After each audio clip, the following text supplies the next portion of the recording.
내가 산을 향하여 눈을 들리라. 나의 도움이 어디서 올까? 나의 도움은 천지를 지으신 여호와에게서로다. 여호와께서 너의 출입을 지금부터 영원까지 지키시리로다. 아멘. 2020년도 새해를 주시는 하나님 아버지 감사합니다. 감사와 소망을 가지고 올려드리는 새해 첫 주일 예배를 기쁘게 받아 주시옵소서.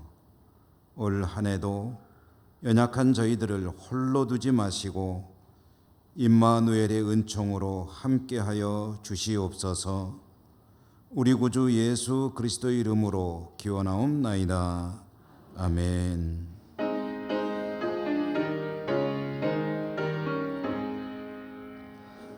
만복의 근원 하나님, 온 백성 찬송 드리고 저 천사여 찬송하세. 찬송 성부 성자 성령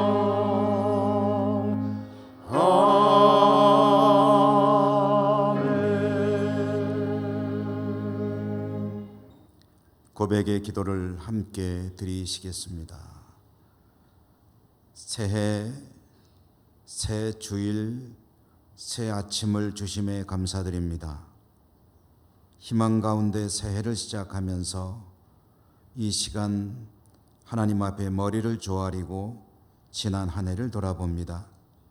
지나온 시간은 온통 부족함 투성이었습니다. 하나님의 풍성한 은혜를 깨닫지 못할 때 많았고 입술의 고백과 삶이 일치하지 못할 때는 너무 많았습니다. 하나님의 영광보다 나의 욕구에 더 빨랐고 늘 하나님의 뜻보다는 나의 뜻을 중심으로 살아왔습니다. 하나님, 연약한 저희들을 불쌍히 여겨 주옵소서. 이 시간 침묵하며 우리 안에 있는 모든 허물과 죄들을 하나님 앞에 고백합니다.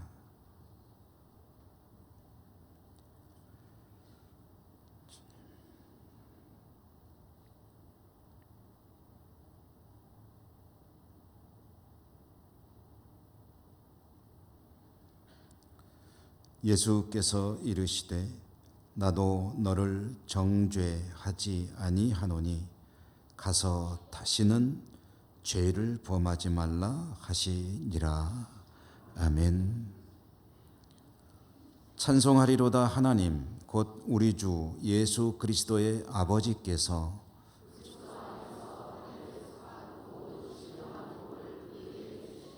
곧 창세 전에 그리스도 안에서 우리를 택하사 우리로 사랑 안에서 그 앞에 거룩하고 흠이 없게 하시려고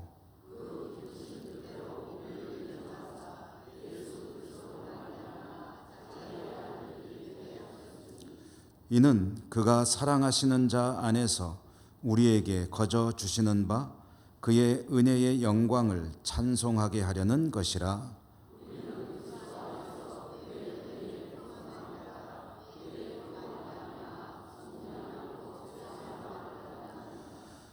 이는 그가 모든 지혜와 총명을 우리에게 넘치게 하사 그 뜻의 비밀을 우리에게 알리신 것이요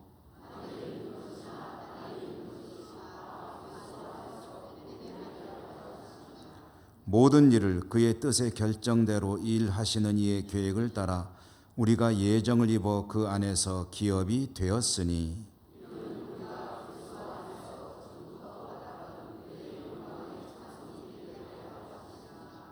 아멘. 사도신경 신앙 고백합니다.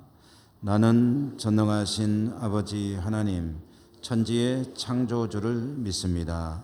나는 그의 유일하신 아들 우리 주 예수 그리스도를 믿습니다. 그는 성령으로 잉태되어 동정녀 마리아에게서 나시고 본디오 빌라도에게 고난을 받아 십자가에 못 박혀 죽으시고 장사된 지 사흘 만에 죽은 자 가운데서 다시 살아나셨으며 하늘에 오르시어 전능하신 아버지 하나님 우편에 앉아 계시다가 거기로부터 살아있는 자와 죽은 자를 심판하러 오십니다. 나는 성령을 믿으며 거룩한 공교회와 성도의 교제와 죄를 용서받는 것과 몸의 부활과 영생을 믿습니다. 아멘.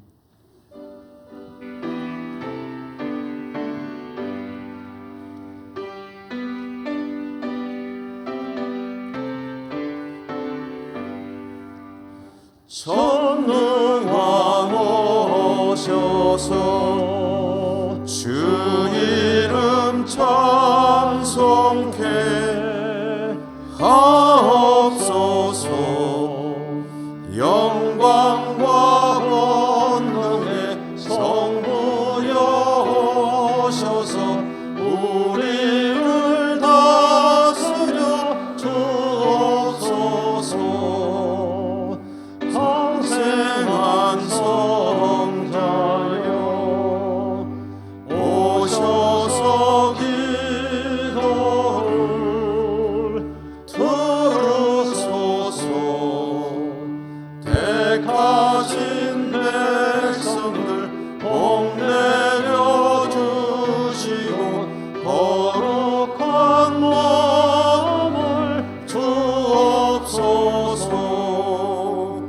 위로의 주 성령 오셔서 큰 증거 주옵소서. 전능한 주시여 박사랑 마음에서 떠나지 마시고 계십소서. 성삼위일체께 한없는 찬송을 드립니다. 존귀한 주님을 영광 중 배웠고 영원히 모시게 하옵소서. 아멘.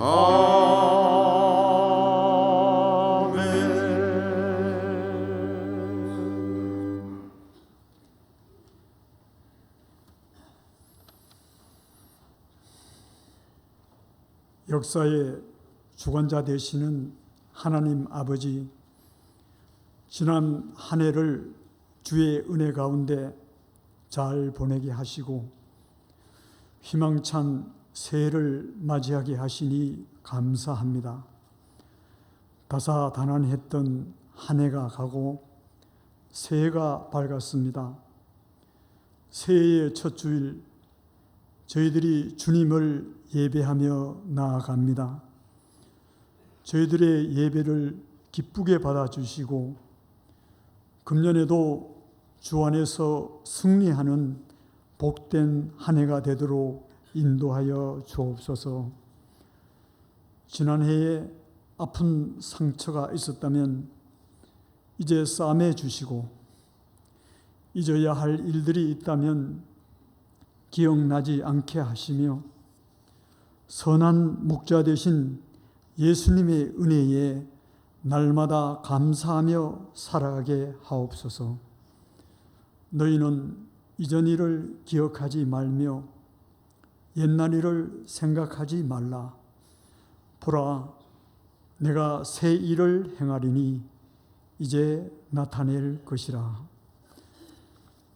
은혜로우신 주님, 새해에 계획한 모든 일들이 주 안에서 잘 이루어지길 원합니다.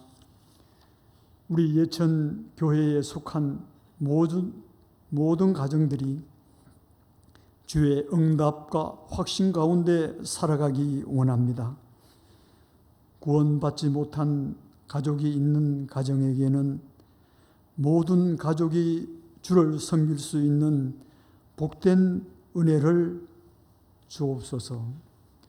병상에 있는 한우들에게는 주의 자비를 베푸사 어서 속히 치유하여 주시고, 또한 여러 가지 어려움으로 힘들어하는 가정이 있다면 그들의 고민을 해결하여 주옵소서. 자비로우신 주님, 이곳에 주님의 몸된 교회를 세우시고 복음 사역을 감당하게 하심을 감사합니다. 영혼 구원을 위한 목표가 이루어지게 하시어 이웃을 섬기며 세상에 그리스도의 사랑을 전할 수 있는 우리 예천교회가 되도록 역사하여 주옵소서. 주의 선하심이 도우시사 교회의 모든 일을 능히 감당할 수 있게 하시어 주변에 그리스도의 복음이 더욱 널리 전파되게 하옵소서. 역사를 주관하시는 전능하신 주님, 국가적으로도 이 땅 한반도에 전쟁이 다시는 일어나지 않도록 지켜주시고 우리 민족의 소원인 평화 통일을 어서 속히 이루게 하여 주옵소서. 정치 지도자들에게는 지혜를 주사 열강들의 패권 경쟁 가운데서도 지혜롭게 대처하게 하시어 외교적 어려움들을 잘 헤쳐나갈 수 있도록 인도하여 주옵소서. 현재 닫혀있는 남북 관계와 북미 대화도 재개될 수 있기를 간절히 원하오니 전능하신 주님께서 도우시사 평화적으로 이 모든 문제가 잘 해결되게 하여 주옵소서. 이 시간 목사님께서 말씀을 증거하실 때 성령의 능력이 나타나게 하시어 우리들의 심령이 감동받고 감화되어 삶이 변화되는 역사가 일어나게 하옵소서. 호사나 찬양대의 정성 어린 찬양을 기쁘게 받아주시며 예배를 돕는 여러 손길들 위에 주님의 귀한 은총을 베풀어 주옵소서. 이 모든 기도 드리올 때 알파와 오메가 되시는 우리 주 예수님 이름으로 기도드립니다. 아멘.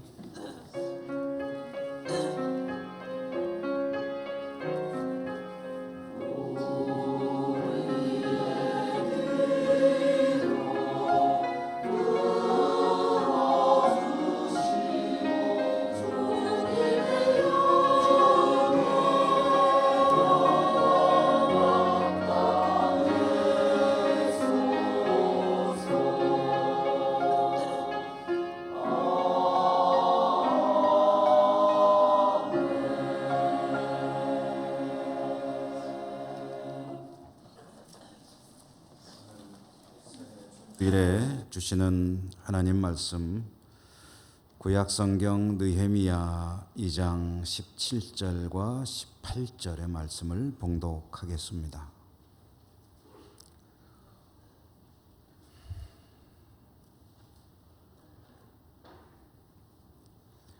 후에 그들에게 이르기를 우리가 당한 곤경은 너희도 보고 있는 바라.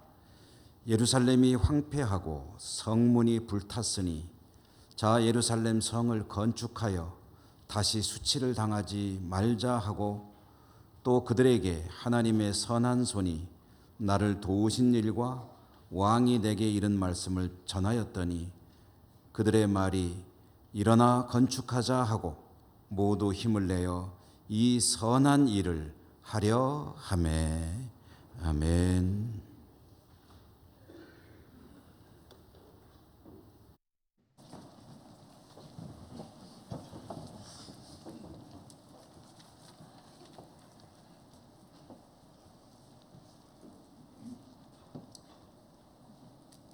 그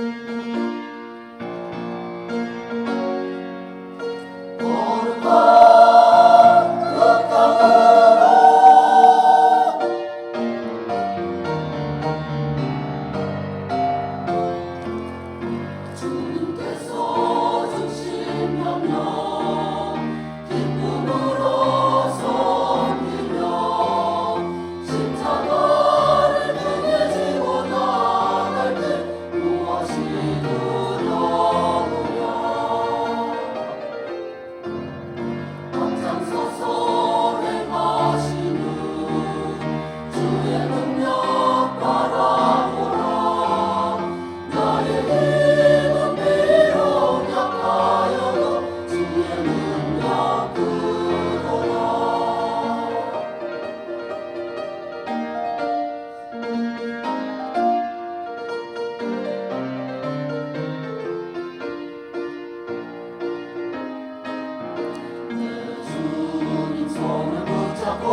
아멘.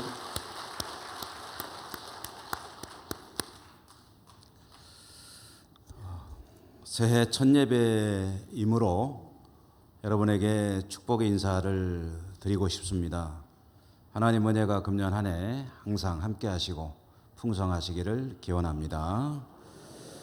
우리 첫날이니까 우리 옆에 계신 분 손도 한번 좀 잡아주시고 그렇게 인사 한번 하시죠. 새해 하나님 은혜 풍성하시기를 기원합니다. 그 인사 한번 하시죠.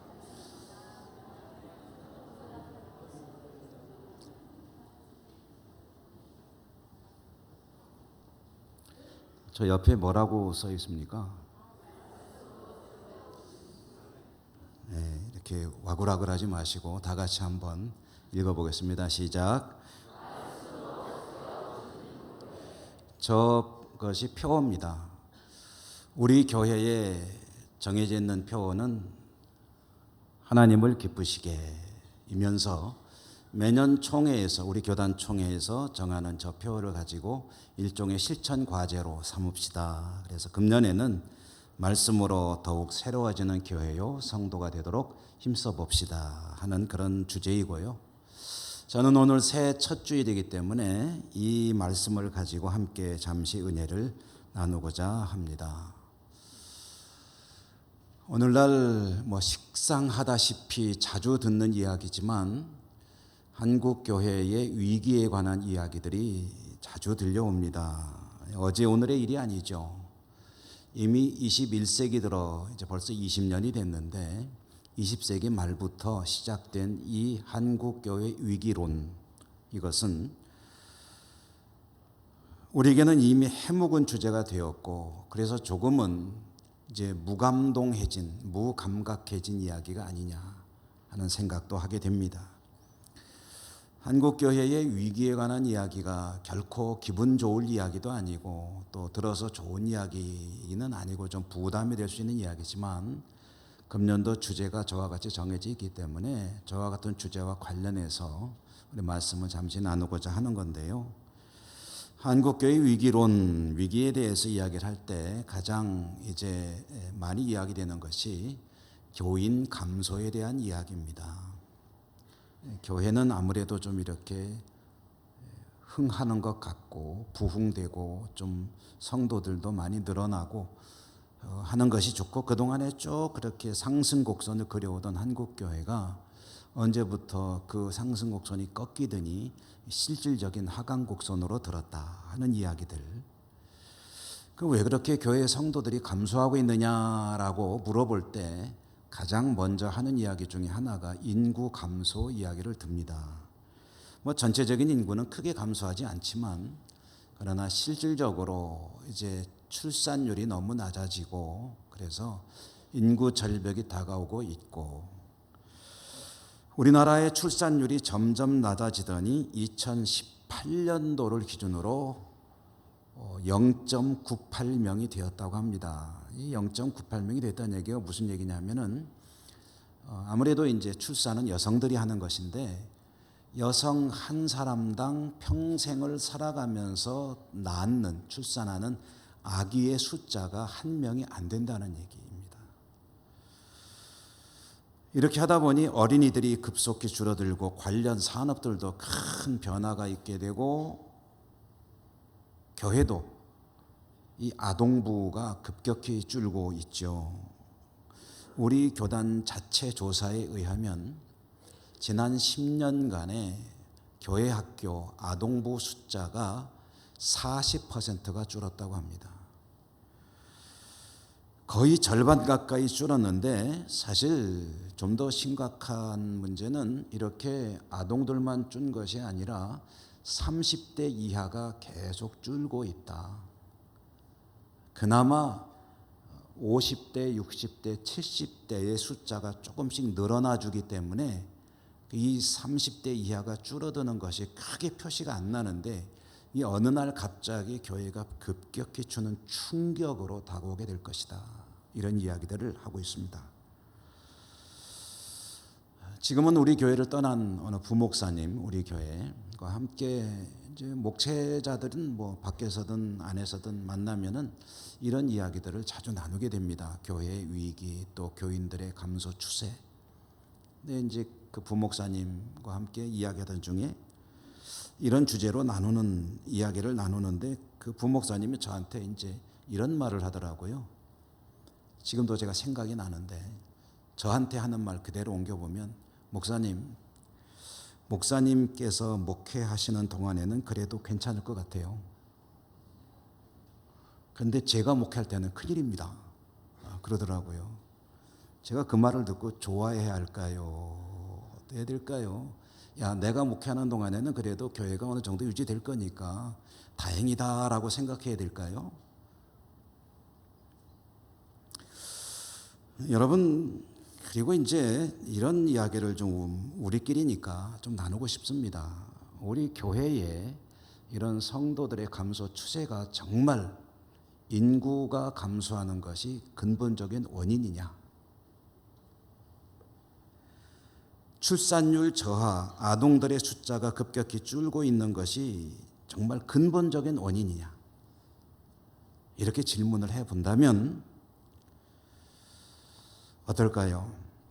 그것이 큰 영향을 미치고 있는 것은 사실이겠지만 그러나 그보다 더 근본적인 이유가 있고 그것이 무엇이고 그러므로 어떻게 대처해야 되느냐 하는 것에 대해서는 이미 교회들이 답을 가지고 있습니다. 원인도 알고 있고요. 기독교가 시작된 것은 2000년입니다. 2000년 전 우리 주님께서 십자가에 죽으시고 부활 승천하시고 그리고 기도하던 성도들에게 성령 임하시면서 교회가 시작이 되었죠. 초기의 기독교는 많이 어려웠습니다.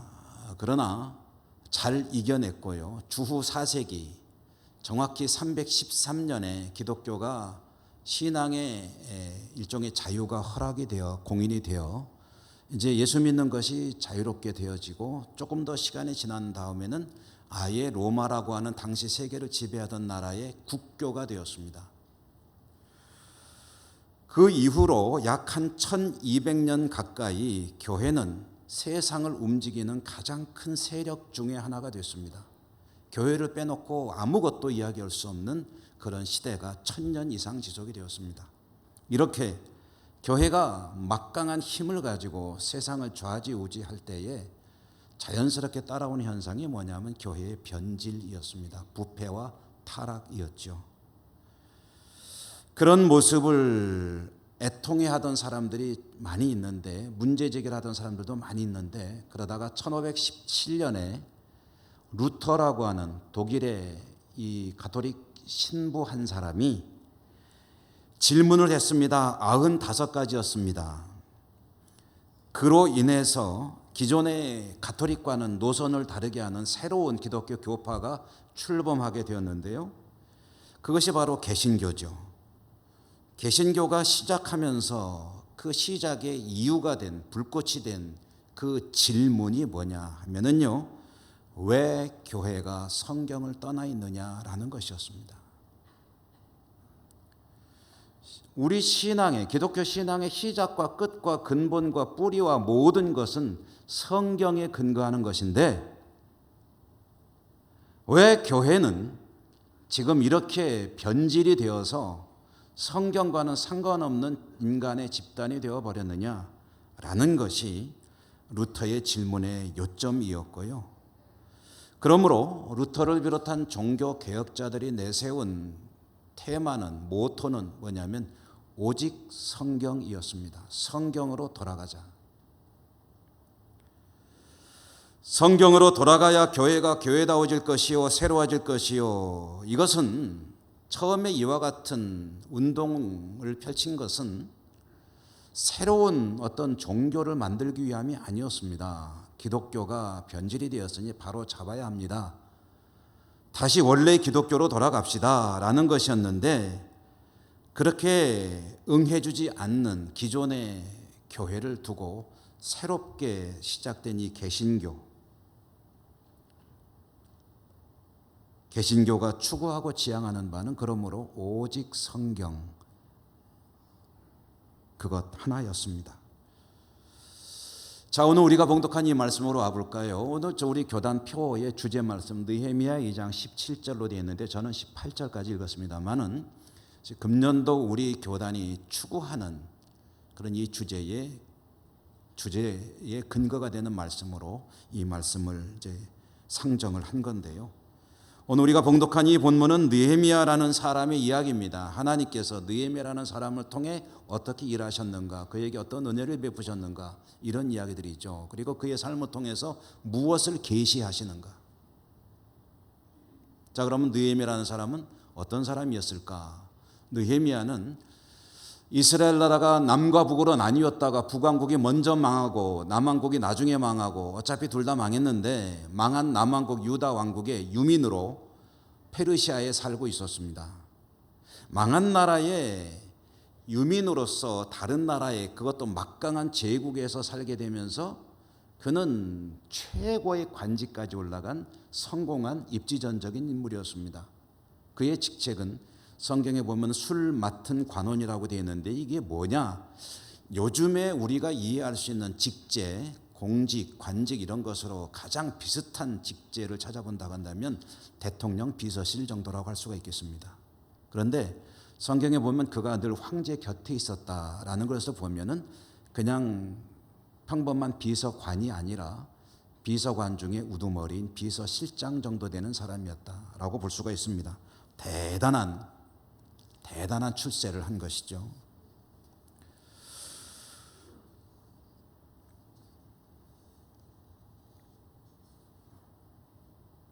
이와 같이 대제국 페르시아의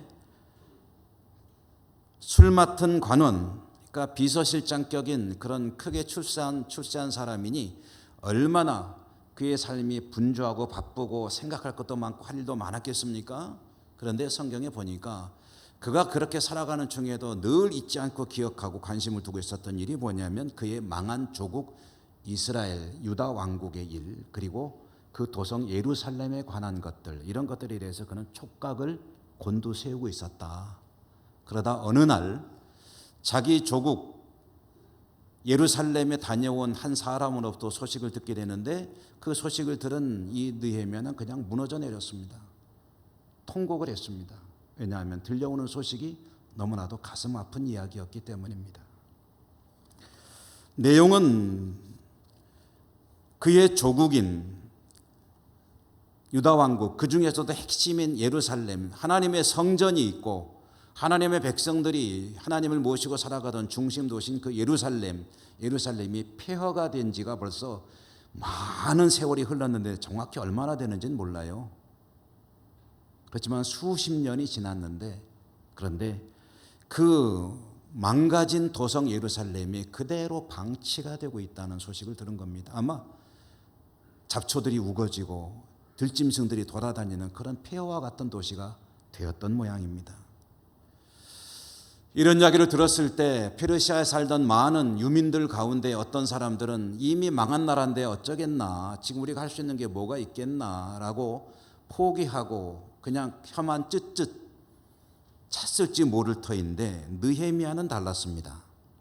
그는 늘 마음속에 조국을 품고 있었고 하나님을 품고 있었던 사람이기 때문에 그 이야기를 들었을 때 그렇게 망가진 조국을 재건하는 일에 자신의 삶을 드리기로 다짐을 했습니다. 헌신하기로 작정한 거죠. 그리고서 그가 제일 먼저 한 일이 뭐냐 하면 금식하며 하나님께 그 문제를 놓고 기도한 일이었습니다. 왜냐하면 지금 마음 같아서는 당장이라도 자기 조국으로 달려가서 조국 부흥 재건 운동에 헌신하고 싶지만 자기 몸은 메인 몸이에요. 황제의 비서실장입니다. 마음대로 떠날 수도 없고 황제가 허락을 해줘야 갈 수가 있고, 그래서 그는 기도하는데 뭘 기도했느냐? 황제로 하여금 마음을 움직여 주셔서 저를 예루살렘으로 갈 수 있도록 허락해 줄 수 있도록 하나님 도와주십시오 하고 기도하는데 그냥 한 게 아니라 금식하며 기도했다. 느헤미야는 하나님께 이와 같이 기도하면서 무작정 요청만 하지 않았습니다. 그는 자신의 모든 허물과 죄를 고백하고 인정하고 회개하며 기도했습니다. 물론 자기가 잘못한 건 없어요. 자기 조상들이 잘못한 거죠.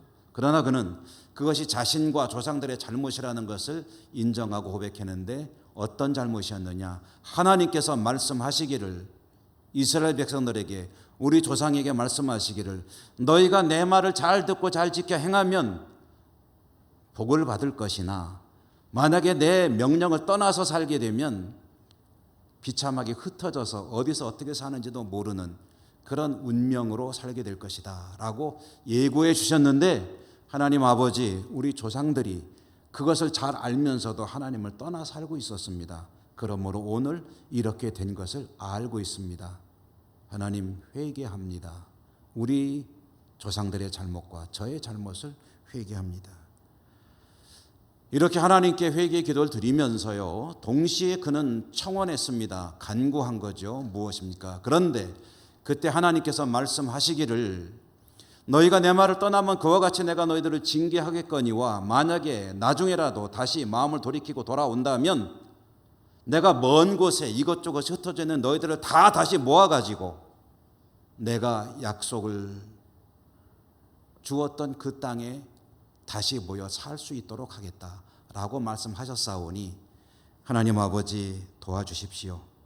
우리 민족이 다시 회복될 수 있도록 도와주십시오 하고 기도를 한 겁니다. 느헤미야는 이렇게 기도하고 성공했습니다. 적극적으로 황제에게 나가서 요청한 것도 아닌데 황제가 먼저 얘기를 꺼내기 시작하더니 아예 예루살렘까지 갔다 올 수 있도록 허락을 해 주었을 뿐만 아니라 느헤미야가 이것도 좀 필요한데요, 저것도 좀 필요한데요 라고 요청하는 그 모든 것들을 다 허락해 주었습니다. 느헤미야로서는 최상의 결과를 얻어낸 거죠. 그렇게 자기 조국 꿈에도 그리는 하나님의 성전이 있던 그 예루살렘 성으로 돌아와서 목도한 예루살렘의 광경 느헤미야도 처음 본 거죠. 예루살렘 도시의 모습은 그야말로 목불인견, 차마 눈뜨고 볼 수 없었다. 우리나라 역사에 보면은 고려 왕조가 망하고 조선 왕조가 들어섰을 때 고려 왕조의 충신격이었던 길제라고 하는 사람이 고려 왕조의 도성이었던 개성이죠. 개경 땅을 바라보면서 지은 시가 있습니다. 시조죠. 500년 도읍지를 필마로 돌아더니 산천은 의교화돼 인걸은 간데없네. 어저버 태평년월이 꿈이런가 하노라. 망가진 자기 조국을 바라보면서 이와 같이 허전한 마음을 가지고 시를 지어 노래 부른 우리 수상도 있는데요. 느헤미야의 마음이 바로 그런 것 아니었을까 싶어요. 물론 유민의 자손으로 태어나 살았기 때문에 자기 조국 예루살렘의 전성기 모습을 보지는 못했겠지만 이야기로 들었을 터인데 그 웅장하고 화려한 성전의 모습하며 예루살렘 도성의 그 잘 되었을 때의 그 광경들을 이야기로 들어서 잘 알고 있을 터인데 와보니까 다 불타서 없어지고 무너져서 없어지고 거기에 흙이 쌓이고 풀이 잡초가 우거지고 폐허가 되어버린 그곳에 보면서 가슴 아프기 짝이 없죠. 어떻게 할꼬 우선 성벽을 재건하자 하고서 측근 몇 사람 데리고 이제 성벽을 쭉 조사를 하고서 이제 나름대로 계획을 세운 다음에 느헤미야는 그 아직 예루살렘에 남아 살고 있는 주민들 그 중에 지도자급 인물들을 불렀습니다. 제사장도 있고 귀족들도 있었거든요. 불러가지고 그들에게 이야기를 하는 겁니다. 오늘 우리가 읽은 본문은 느헤미야가 그렇게 남아있는 사람들의 지도자급 인물들을 불러놓고 하는 이야기 중에 일부입니다. 뭐라고 했습니까? 오늘 이 말씀의 핵심은 이런 이야기입니다. 우리가 눈으로 보고 있는 이 현실, 이게 얼마나 수치스러운 일이냐.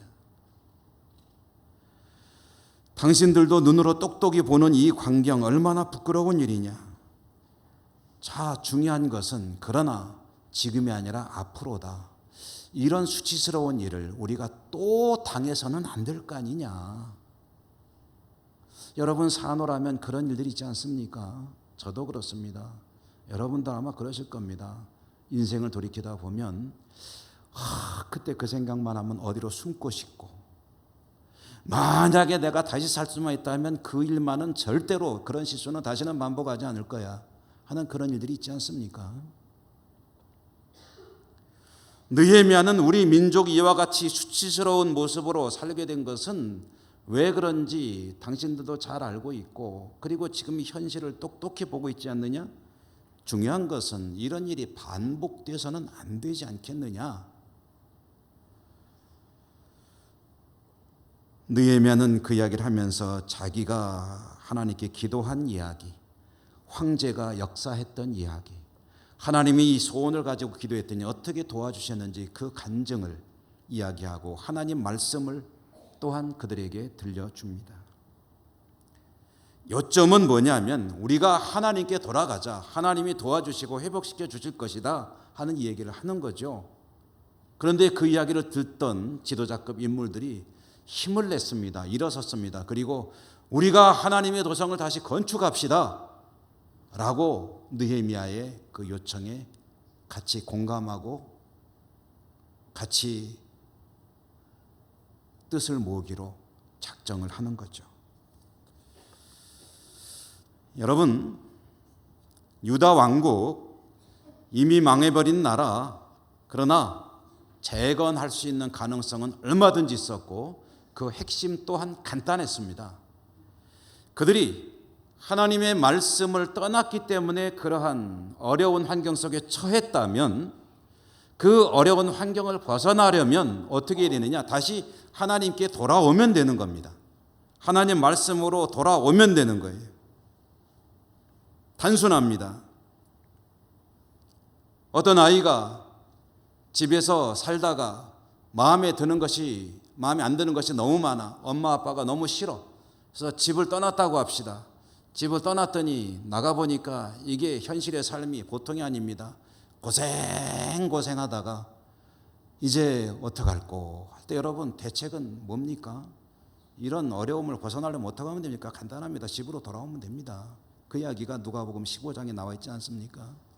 큰소리 빵빵 치고 떠났던 아들이 어떻게 하면 그 배고픔을 면할 수 있습니까? 집으로 돌아오면 됩니다. 하나님 말씀을 떠났기 때문에 유다 왕국이 이와 같이 시련 가운데 있다고 한다면 이 시련으로부터 벗어나는 길은 간단합니다. 하나님 말씀으로 하나님께로 돌아오면 되는 거죠. 루터가 종교개혁을 일으켰을 때 말씀으로 돌아가자 오직 성경이다라고 했는데, 근데 참 이렇게 말은 해놓고 났는데 난감했습니다. 왜냐하면 성경이 없었기 때문입니다. 여러분 성경으로 돌아갑시다, 말씀으로 돌아갑시다라고 했는데 성도들이 성경을 읽으려고 해도 성경이 없는 거예요. 요즘에는 돈 2만 원만 들고 가면 서점에 가면 성경이 쌓였습니다. 큰 글자, 작은 글자, 두꺼운 책, 뭐 그냥 종류별로 컬러풀한 것도 있고 그림 들어간 거 있고 글자만 있는 거 있고 글씨가 많은 것도 있어서 어른들도 다 읽을 수 있고, 성경은 필요한 대로 수없이 만들어져 있지만 루터 시대에는 그렇지 않았습니다. 성경은 오직 성직자들, 사제들만 가질 수 있었습니다. 그리고 혹시 일반 평민이 성경을 가져도 읽을 수가 없어요. 왜냐하면 다 라틴어로 기록이 되어 있거든요. 라틴어를 아는 이들은 성직자들과 일부 전문 학자들이나 알고 있지 일반 평민들은 라틴어를 읽을 수가 없었습니다. 주어도 무용지물이에요. 게다가 성경 값이 얼마나 비싼지 일반 평민들이 성경을 한 권 소유한다는 것은 평생 벌어서 한 권 사는 게 목표가 될 수 있을까 말까 할 정도로 비쌌습니다. 여러분 얼마나 됐을까요? 상상을 초월합니다. 저도 얼마인지는 정확히는 잘 모르겠어요. 그러나 무지 비쌌습니다. 제가 한때 그 사진 찍는 거를 좀 좋아해가지고 카메라의 취미를 가지고 있었습니다. 사진을 찍는 분들은 뭐 혹시 공감하시겠지만 사진을 찍으면 카메라 욕심이 납니다. 그래서 제가 카메라를 좀 이것저것 사기도 하고 그랬는데, 또 저는 어떤 분야에 관심이 있으면 그 분야에 관한 책들을 좀 많이 사서 읽어보는 편입니다. 사진에 관한 책들도 읽어보고, 우리나라에 카메라가 들어올 때 이야기들도 좀 책을 좀 찾아서 읽어보기도 하고 했더니 이런 이야기가 있더라고요. 우리나라에 처음 카메라가 들어올 때 선교사들이 가져오기도 하고 했는데, 고종 황제 어진도 찍고 이런 식으로 하던 그 당시에 카메라가 얼마나 값이 비쌌냐면은, 카메라 한 대를 살려면은 서울의 종로에 한옥 한 채 값이었다. 카메라 한 대가 한옥 한 채 값이라고 해도 조금도 놀라지 않는 여러분들 참 대단하십니다. 성경이 루터 시대에 성경이 어땠냐면요, 성경을 전문 필사자들이 한자 한자 그리듯이 썼습니다. 그렇게 가지고 성경을 말하자면 써서 복사를 만드는 거예요.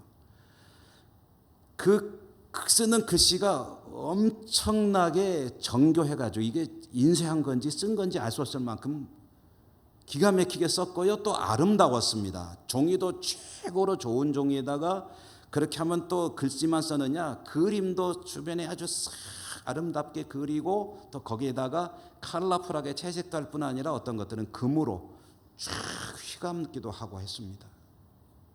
이렇게 해서 성경 한 권을 만들어내면 이거는 책이 아니라 예술 작품이에요. 그러니 이런 성경을 누가 가지겠습니까? 교황이나 추기경이나 아주 고위 성직자들이나 한 권씩 가지고 있고, 교회마다 한두 권씩은 비치를 했겠죠. 그 비교적 싼 것들은 일반 사제들이 가졌을 것이고요. 그래도 가격이 엄청난 거예요.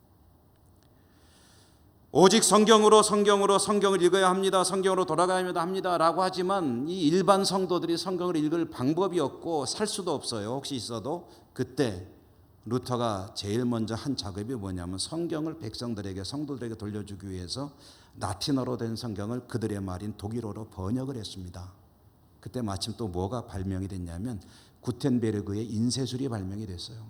그래서 성경 일일이 쓰지 않고 판만 찍어 놓으면은 대량으로 찍어낼 수 있는 그런 기반이 마련이 됐습니다. 루터는 독일어로 번역한 성경을 구텐베르그의 인쇄술을 이용해서 많이 찍어내서, 그래도 좀 비쌌겠지만 그래도 과거와는 비교할 수 없이 좋은 여건으로 성도들에게 성경을 보급하기 시작했습니다.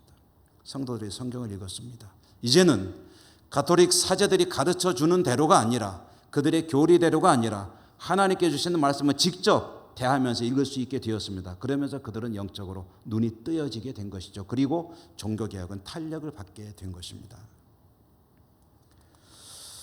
여러분, 서두에 말씀드렸죠. 오늘날 우리 한국교회가 위기입니다 라는 말을 많이 하는데, 인구가 감소하고 있고 출산율이 저하되는 것도 그 중에 중요한 원인 중에 하나일 것입니다. 또 다른 이유로 이런 이야기들을 짚어봅니다. 우리 사회가 탈종교화되고 있다. 좀 어려운 말인 것 같은데요. 탈종교라는 말을 풀어보면 사람들이 종교라는 것에 대해서 관심을 안 갖는 시대가 되어가고 있다는 거예요. 이건 기독교의 문제만이 아니라 불교든 아니면 가톨릭이든 어떤 종교든 사람들이 종교라는 것 자체에 대해서 관심이 없다는 거죠. 그러면 그 이유가 또 뭐냐 하면은 소득이 증가하다 보니까 레저 문화가 발달하고 사람들은 노는 게 훨씬 더 즐겁고 행복하고, 굳이 교회를 가든 어디 자기가 어려서부터 차차를 다녔던 종교라는 것에 매이는 것을 싫어한다는 거예요. 이런저런 여러 가지 원인들이 다 있겠지만, 여러분, 가장 근본적인 이유가 뭐냐? 사람들이 교회를 떠나서 교회에 나오지 않는 이유가 뭐냐?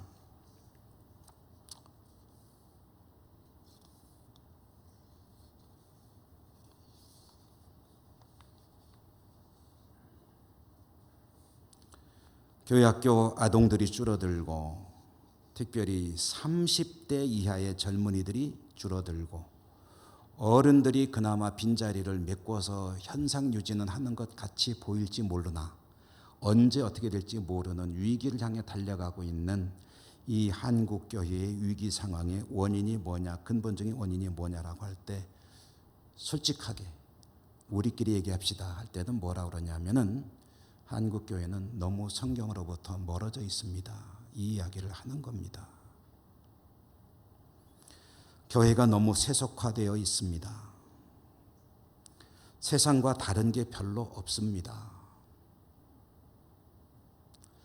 세상 사람들이 그렇듯이 교회도 똑같이 욕심과 욕망으로 가득 차 있습니다. 세상 사람들이 그러듯이 교회도 법을 너무 많이 어깁니다. 세상 사람들이 그러듯이 이런 모습 저런 모습, 있어서는 안 되는 모습들이 교회라고 해서 찾아볼 수 없느냐? 아니요, 있습니다.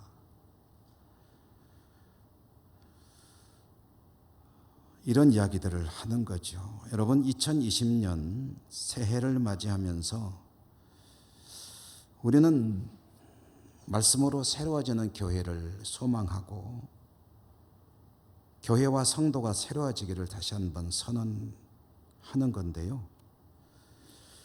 아마 여러분들은 이런 생각을 하실 거예요. 언제는 교회가 성경으로 가야 된다는 얘기 안 한 적 있냐? 항상 그랬지 않느냐? 금년에도 이렇게 이야기하고 또 나름대로 생각은 한두 번 해보겠지만 그러나 크게 변화가 있겠느냐? 사실 그렇습니다. 늘 교회는 성경으로 가야 됩니다라고 끊임없이 이야기를 하고 또 서로 권면도 하고 권고도 하고 그렇게 살자고 다짐도 하고 하지만 그러나 그런 외침에 따르는 실천이 그리 실제로 일어나지 않았다고 한다면 그것은 공허한 외침이 되어버리는 것이고 또 금년도 우리의 이런 표어들도 또 한 번 공허한 외침이 되어버리고 말겠죠. 김소월 시인의 초혼이라고 하는 시가 생각이 납니다. 이렇게 시작되죠. 산산이 부서진 이름이요 허공에 흩어진 이름이요. 하나님 말씀으로 돌아갑시다 하는 이 외침이 산산이 흩어진 이름, 허공이 흩어진 이름이 되어버리고 말 가능성이 사실은 더 크겠죠. 그러나 하나님 말씀으로 돌아가는 것만이 우리의 희망이고 사실은 그것이 진짜 참된 축복입니다. 우리가 하나님의 은혜 가운데 살고 복된 삶을 살아가는 것은 다른 이들은 어떻든 간에 나만이라도 하나님 말씀에 성실하게 살아가는 데 있습니다 라고 생각하고 그렇게 애쓰고 실천하는 성도들이 한 사람 한 사람 늘어날 때에 그의 삶도 그 공동체도 나아가서 그런 교회들이 늘어날 때에 한국 교회가 새로워지고 사회로부터 다시 존경을 받게 될 것입니다. 여러분, 교회가 요즘 야단 많이 맞고 있습니다. 야단 많이 맞아요. 그런데 그 야단이 여러분 뭔지 아세요? 그 야단은요 일방적인 비난이 아니에요. 그것은 하소연입니다. 그것은 원망인데 싫은 원망이 아니라 안타까운 원망이에요. 이런 얘기입니다. 교회는 그러면 안 되지 않냐는 거예요. 당신들은 그러면 안 되는 사람들 아니냐. 우리는 그렇다 치더라도 당신들은 그러면 안 되는 사람들 아니냐. 하나님 믿고 사는 사람들이, 예수님 믿고 사는 사람들이 그러면 안 되지 않느냐. 그 이야기예요. 여러분, 아이들이 엄마 아빠를 향해서 엄마는 그러면 안 되잖아요. 아빠는 그러면 안 되잖아요. 그럼 그게 비난입니까? 내가 기대하는 엄마 아빠가 돼주세요. 그런 이야기 아닙니까? 사회가 교회를 향해서 원망하고 야단치고 있다면 그거는 그저 야단 자체가 목적이 아니에요. 가야 할 자리로 가라는 거죠, 교회가. 그리고 거기는 말씀이 있는 자리입니다. 성경으로 돌아가세요. 그 이야기를 교회도 알고 있고 교회 밖에서도 알고 있는 거예요. 느헤미야는 하나님 말씀으로 돌아가기 위해서 자신의 모든 것을 내려놓고 특권과 기득권, 지위, 그 놀라운 그 관직까지 다 내려놓고 폐허가 된 자기 조국으로 돌아갔습니다. 금년도 우리 교회요, 또 우리 성도들이 말씀을 이루는 일이라고 한다면 다른 것이 참 중요하고 놓기 아까운 것이 있다 할지라도 먼저 하나님의 말씀을 따라 사는 일에 더 힘을 내신다면 각자의 삶이 복될 것이고 우리 교회가 복될 것이고 우리 사회가 복될 것이고 우리 민족이 복되게 될 줄로 믿습니다. 그 은혜가 함께 하시기를 주님 이름으로 축원합니다. 은혜로우신 하나님 감사합니다. 오늘 새해 첫 주일 말씀을 받았습니다. 말씀으로 돌아가서 우리 모두가 하나님 앞에 복되게 살아가는 한 해가 되게 하여 주옵소서. 예수님 이름으로 감사하고 기도드립니다. 아멘.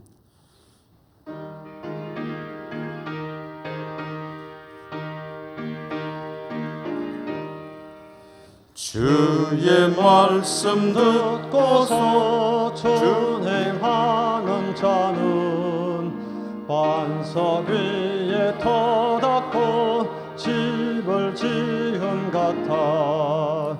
비가 오고 물나며 바람 부딪혀도 반석 위에 세운 집 무너지지 않네.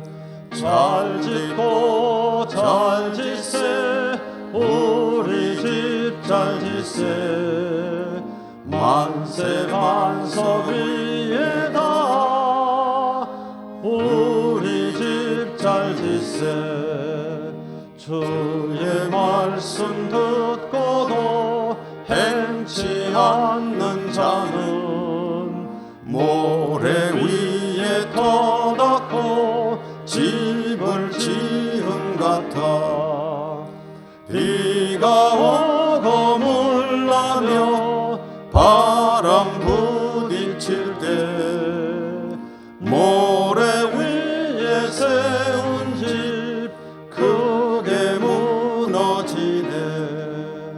잘 짓고 잘 짓세 우리 집 잘 짓세.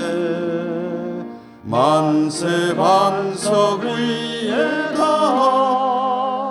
우리 집 잘 짓세.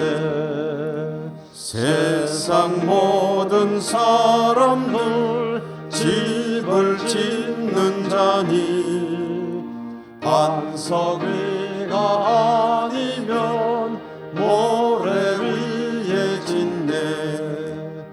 우리 구주 오셔서 지은 상을 줄 때 세운 공로 따라서 영영상 벌 주리. 잘 짓고 잘 짓세 우리 집 잘 짓세. 만세 반석 위에다 우리 집 잘 짓세.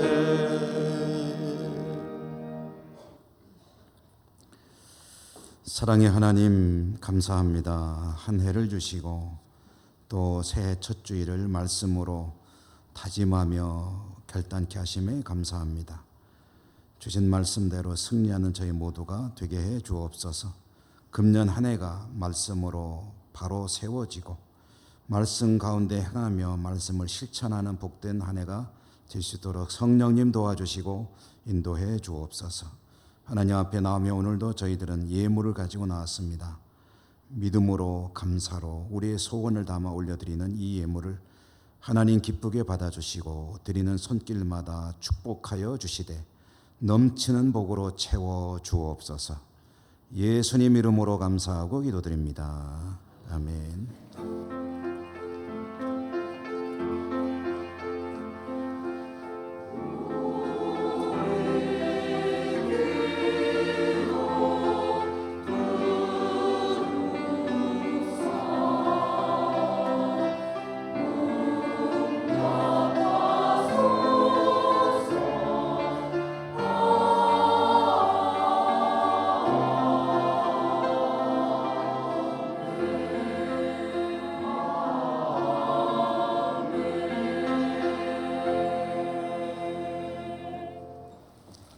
교회 소식 전하기 전에 오늘 새해 첫 주일에 우리 교회 가족으로 등록하신 세 분의 새 가족을 축복하며 환영하고 교회 소식 전해드리겠습니다. 우리 김순자 권사님께서 모시고 오셨는데요. 최의자 성도님, 그리고 남양주 예담교회에서 집사로 신앙생활 하셨던 유선철, 김춘선 집사님 네 분이시죠. 세 분의 새가족께서 우리 교회 새 식구가 새가족이 되셨습니다. 이제 한번 좀 일어나 주시면 우리가 찬양으로 축복하고 환영하도록 하겠습니다.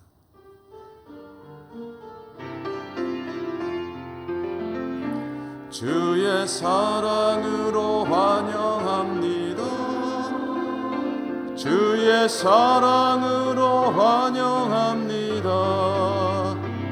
영제 안에서 주의 영광을 보내 주의 사랑으로 환영합니다. 네, 감사합니다. 이제 교회 소식 전해드립니다. 오늘 신년 감사 주일 오후 예배는 지역장, 구역장 파송 예배로 드리고요. 지역장, 구역장으로 임명되신 분들은 한 분도 빠짐없이 찬양대로 섬겨주시기 바라고요. 또 1시 10분까지 찬양대 연습실로 와주십사 하는 광고입니다. 신년맞이 특별 새벽 기도회는 금년에는 내일 월요일부터 금요일 심야까지 6회에 걸쳐서 있게 되겠습니다. 여러분에게 주보에 끼워서 이렇게 순서를 나눠드렸는데 일부러 이렇게 출력해서 나눠드린 것은 좀 잊지 마시고 새해를 기도 많이 하시며 시작하십시오라는 의도가 담겨 있는 거죠. 보시고 많이 참석하시고 또 특송을 맡아주신 분들이 성실하게 감당해 주시면 고맙겠습니다. 다음 주에는 재직 헌신 예배입니다. 임시당에 했고요. 정기 재직회 오늘 2부 예배 후에 바로 이 자리에서 있겠고요. 공동의회는 다음 주에 있겠고 결산안을 다룹니다. 영주노회 2020년 신년감사 예배가 화요일 오전 11시 풍기 성내교회, 중보기도 사역자 모임은 수요일 수요 예배 후 세미나실, 영주노회 은퇴장로의 신년감사 예배는 목요일 오전 11시 우리 교회, 또 신년기도회 및 신년교례 예천기독교연합회 신년기도회 1월 9일 목요일 오후 6시 30분 보성교회. 오늘 중식으로 해서 사회전도에 수고해 주심에 감사드리고요. 우리 교회의 표어 하나님을 기쁘시기와 함께 말씀드린 대로 말씀으로 새로워지는 교회. 사사분기 성경 읽기 문제 시상 오늘 오후 찬양 예배 시에 있겠고요. 우리 교회에 협력하는 선교사 2곳을 추가로 선정했습니다. 기도 많이 하시기 바라고요. 몽골의 김봉춘, 최숙희, 이스라엘의 서영주, 황영신 선교사. 추가 임명입니다. 호사나 찬양대 최혜민 집사님, 초등부 교사 권미정 집사님, 초등부 교사 박창수 청년, 합주단의 부반주자 우은구 성도 임명합니다. 성실하게 감당하시고 하나님께 칭찬받는 귀한 주의 종들 되시기 바랍니다. 각 부서에서는 회계장부를 수령해 가시기 바라고요.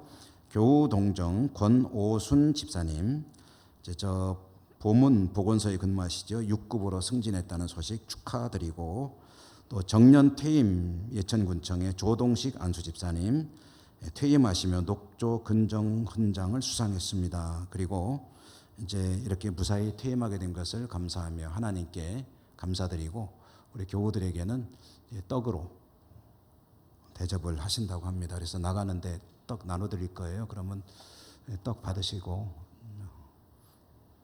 웬 떡이냐 한번 하시고 조동식 집사님이 퇴임 기념으로 감사드리는 것이다 하고 이해하시면 되겠습니다. 맛있게 드시고요.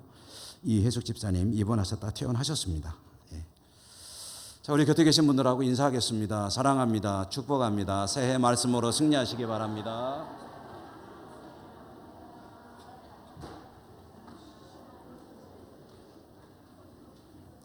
주기도성과 축도로 예배를 마치겠습니다.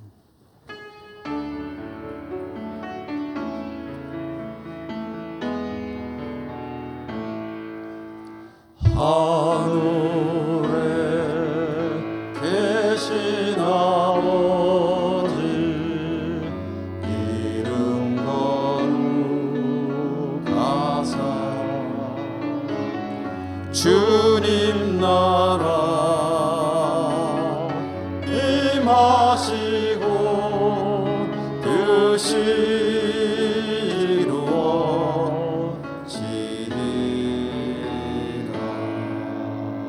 일용할 양식 주시고 우리들의 큰 죄 다 다 용서하옵시고 또 시험에 들게 마시고 악에서 구원하소서. 에게 주의 나라 주의 권세 주의 영광 영원히 아멘.